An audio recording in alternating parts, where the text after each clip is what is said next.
Ang dami kasi nagtatanong sa akin kung saan ko daw nabili ang aking mga artificial leaves na aking ginagamit tuwing may tutorials ako. Sa Shopee ko lang naman ito nabili at tuturuan ko kayo kung paano ko pinapadami itong artificial leaves. Gamit lang itong pliers. Yes, hahatiin lang natin itong isang dahon para mas dumami, para maging ganito siya. At gamit ang ating pliers, puputulin natin ang kabilang side.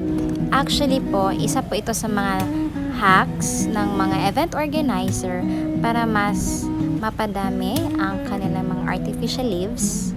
Ayan po. Tas dito naman sa kabila, o ayan 'di ba, mas nakatipid ka pa. At ito namang kabila ay puputulin natin ng dalawang beses. Isa dito at isa naman dito.